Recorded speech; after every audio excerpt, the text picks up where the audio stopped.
I made Slay the Princess in Minecraft, a choose-your-own adventure minigame with multiple endings, made fully in hardcore with some redstone, a couple kidnapped princesses, and only 2 days to get it done. So how did I get a fellow creator that I look up to say this? This is so cool! I have tears in my eyes.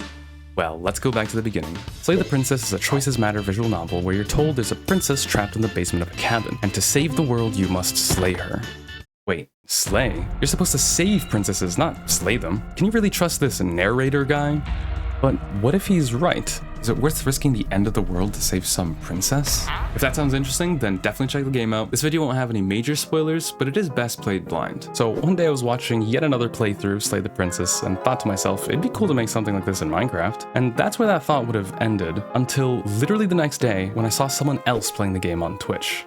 This is AmselTV, an analog horror and Minecraft content creator who just so happens to be on a hardcore SMP with me, making this the perfect opportunity. And even better, when they logged off this Friday, they said they wouldn't be back on until Monday, giving me a 2-day window to enact my plan, making a Slay the Princess mini adventure map in their backyard.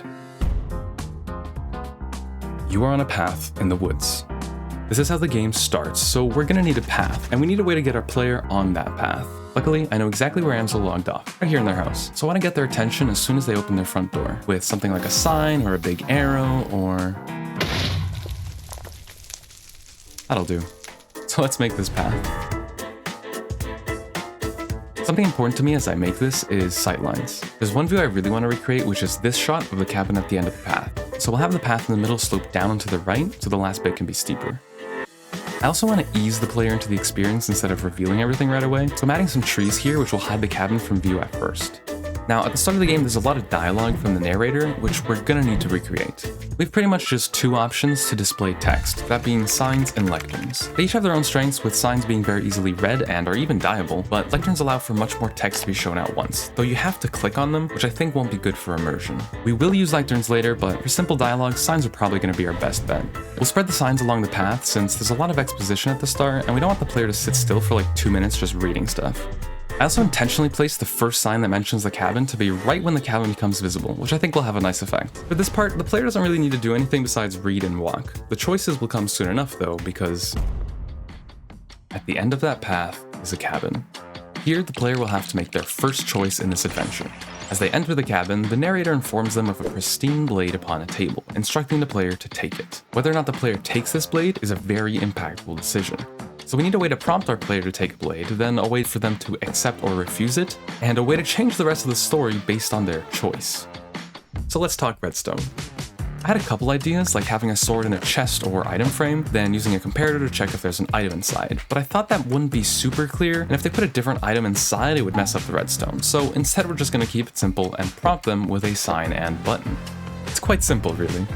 Now we need a way to change the rest of the story based on this decision. I had some ideas using signs hidden behind blocks that pistons could move, but couldn't come up with a design I was happy with, and we're on a time crunch here. A simpler solution, though much less elegant, is to make 2 literal branching paths from this point, and only let the player go down the one that matches their decision. We can use 2 iron doors connected to the same redstone line in a way where one is always open and the other is always closed. Now if the player presses this button, 3 things will happen. First, a dropper will drop this sword for the player. Then B, this redstone block will be permanently moved into this redstone line, so then 3, the iron doors will change which path is accessible.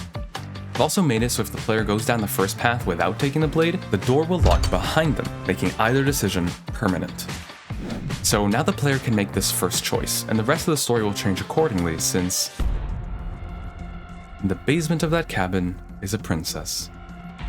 Each of these iron doors lead down 2 very similar spiral staircases, like the one from the game. Along the staircase, there's more dialogue from the narrator describing the player's descent towards the princess. Except, wait, we need a princess. Actually, we're gonna need 2, and one of them's gonna be a little bit special, but I'll explain later. So I kidnapped a villager and brought it to my basement. Listen, there's supposed to be a captive princess down here, don't judge me, I have to do this, okay? Then trapped it in place and named it Princess because of this bit. Princess, Alpha doesn't like it when you talk to me that way, Princess. So, depending on whether or not you took the blade in the cabin, the princess will treat you very differently. Without a blade, the princess appears harmless and scared and treats you like you're here to save her. If you approach with a blade, the princess is hostile, defensive, and distrustful. We'll use signs for the princess's dialogue, and dye the signs in pink and red to try to show a difference in tone. In fact, we'll go even further here. If the player approaches without the blade, they'll find a normal peaceful villager waiting for them. But if the player approaches with the blade, a pillager will be there instead. You can actually get a pillager to break its own crossbow, so we can pacify this pillager princess as to not harm the player. This adds another interesting layer for the player to think about here. Yes, pillagers are normally hostile, just like the narrator says to princesses, but this pillager doesn't have a weapon and is harmless. I'm very curious to see if this is something that factors into the decision the player will make next. Oh, speaking of, next the player has to subscribe. Wait, no, sorry, that's not right. Hi, I'll be quick. This is my first YouTube video, and if you're liking it so far, how about you slay that subscribe button? How about you subscribe? If you're liking this one, I think you'll like the stuff I have in store for the future. Okay, where were we? Oh yeah. Next, the player has to decide whether or not to slay the princess. You're here to slay her. If you don't, it'll be the end of the world. We find ourselves at an impasse, princess. So, the titular command of the game is here, demanding a choice of the player. Will you slay the princess? We've got another question though. How do we do this in Minecraft? Luckily for us, there's something in the game that does exactly what we need. This is the Skulk Catalyst. If a mob dies near it, it'll bloom, making this cool animation and spreading skulk blocks around. Using an observer, you can actually detect a Skulk Catalyst doing this, giving us a redstone signal whenever something dies.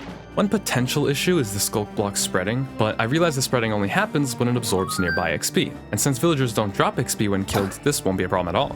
What, am I forgetting something? Surely not. So a few blocks under the princesses, we have Skulk Catalyst with observers connected to another pair of iron doors, just like before, changing which path the player can go down depending on if the princess was slain or not. Now all that's left is finishing touches, adding a lectern at each of our 4 unique endings with a conclusion, since it'll let us write a lot more than signs and feels more concrete and special, as well as giving our player a little reward for playing through this. Each ending has a different reward that'll reflect the choices made throughout the experience, but I won't show you until our player goes through this. And with that, our project is complete. All that's left now is to wait for Amsel to log in and see what happens. Wait. Wait.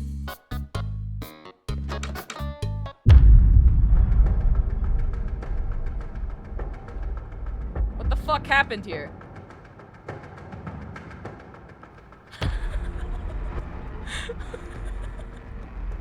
Please follow the signs? What is happening? What do you mean? You're on a path in the woods. Oh, is this a Slay the Princess reference? How long? And at that oh my god! At the end of that path is a cabin. And in the basement of that cabin is a villager. You are going to slay him. If you don't, it will be the end of the world. This is crazy!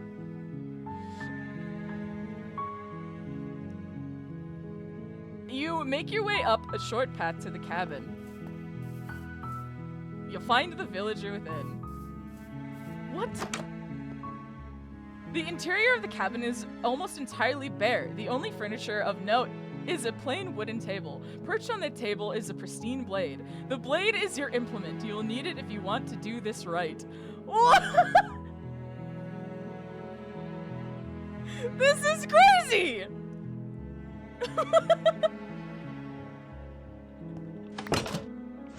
Oh my god! There's redstone in everything! Oh my god! Enter the basement, take the blade. You take the blade. It'd be rather difficult to slay the villager and save the world without it. The door to the basement creaks open, revealing a staircase. Oh my god! This is so cool! The air feels heavy and damp. A hint of rot lingers in the air. If the villager really does live down here, slaying him is probably doing him a favor. Who's there? Don't be a stranger. It's been so long since I've had any visitors. This is so well made. Oh my god.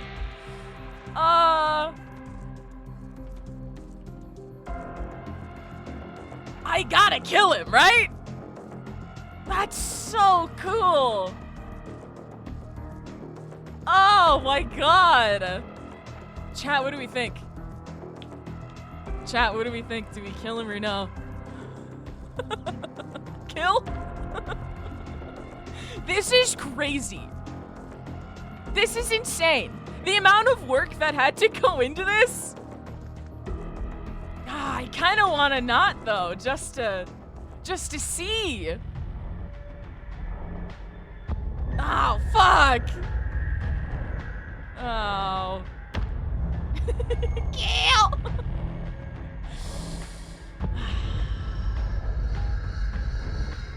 Alright. Incest! Whoa!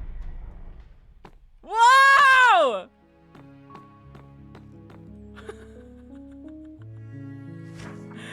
You were sent here on a mission. Slay the villager, save the world. With the pristine blade as your implement, you are able to slay the villager with astounding ease.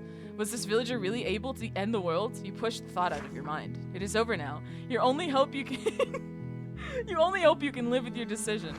Please accept this unique reward for reaching your end. Wait, I want this book. Whoa! Yo! This is the coolest thing in the whole world. I'll leave some flowers in there. This is so sick! Oh my god! Oh, now we'll never know what was on the other side. Holy shit! That was insane! I like have tears in my eyes. That was so cool! Thank you so much for watching to the end. I hope you enjoyed it as much as I enjoyed making it. If you want to see more cool projects in the future, then don't forget to subscribe. I also stream on Twitch sometimes and have a new community Discord if that's your vibe. Also, check out AmselTV and Slay the Princess in the description below. And I'll see you in the next one.